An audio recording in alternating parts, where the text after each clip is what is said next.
BSc ও diploma ইঞ্জিনিয়ারদের পেশাগত দাবির যৌক্তিকতা নিরূপণে গঠিত কমিটিকে প্রহসনের কমিটি আখ্যা দিয়ে বাতিলের দাবি জানিয়েছে প্রকৌশলী অধিকার আন্দোলন।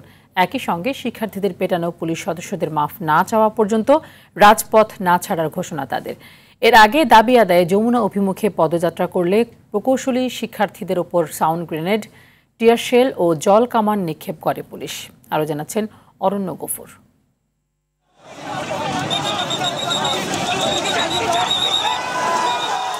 আলটিমেটাম অনুযায়ী দুপুর ১টার মধ্যে সরকার দাবি না মানায় সচিবালয়ের পরিবর্তে যমুনা অভিমুখে পদযাত্রা করে বিভিন্ন প্রকৌশল এবং বিজ্ঞান ও প্রযুক্তি বিশ্ববিদ্যালয়ের শিক্ষার্থীরা।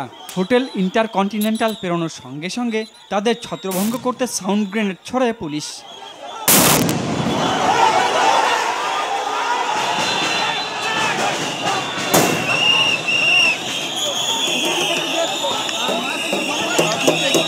এ সময় কয়েক দফা ধাওয়া পাল্টা দেওয়া হলে পরিস্থিতি নিয়ন্ত্রণে টিয়ারশেল ও জলকামান ব্যবহার করে পুলিশ।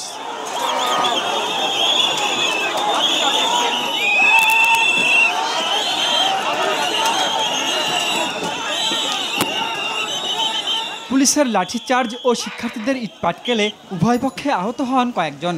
সংরক্ষিত এলাকায় মিছিল করায় পুলিশ অ্যাকশনে গিয়েছে বলে জানান রমনা জোনের ডিসি। কিন্তু হুট করে কথা বলতে বলতে দেখি যে একটা পক্ষ এই যে ইন্টারকন্টিনেন্টালের দিকে, যেটা যমুনার দিকে, এখানে দ্রুত ঢুকে যায় এবং মাননীয় প্রধান উপদেষ্টা বাসভবন অবধি চলে যায়। এরপরে আমরা ওখানে বাধা দিয়ে ওখান থেকে আমরা আস্তে আস্তে ডিসপাস করা শুরু করি। এদিকে প্রকৌশলীদের আন্দোলনের পরিপ্রেক্ষিতে একটি কমিটি গঠন করেছে সরকার। বিএসসি ইঞ্জিনিয়ারদের দাবি একজন, গ্র্যাজুয়েট ইঞ্জিনিয়ারদের দাবি একজন, আর ডিপ্লোমা ইঞ্জিনিয়ারদের দাবি ভিন্ন। তো আমরা তো হচ্ছে সব পক্ষকে শুনে তারপরে আমরা একটা যেটা ন্যায্য যে সমাধান, সে সমাধান করব।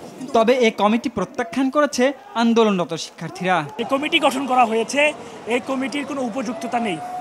এই কমিটি ভেঙে দিয়ে নতুন করে যথার্থ কমিটি গঠন করতে হবে। 1, 2 নম্বর আমরা বলেছি আমার ভাইদের উপর লাঠিচার্জ হয়েছে, আমার ভাইদের উপর টিয়ার শেল নিক্ষেপ করা হয়েছে, সাউন্ড গ্রেনেড এসেছে। এদের কাছে এসে এখানকার যে ডিসি আছে সে মাপ চাইবে।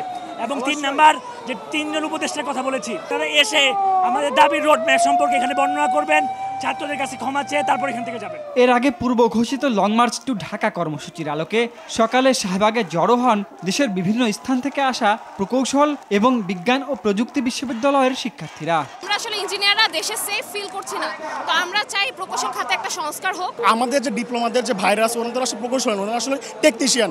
তো এখন আসলে এই পথে স্পেসিফিকলি কি প্রকৌশলীদের জন্য কি রাখা উচিত না? অরণ্য গফুর, আর টিভি, ঢাকা।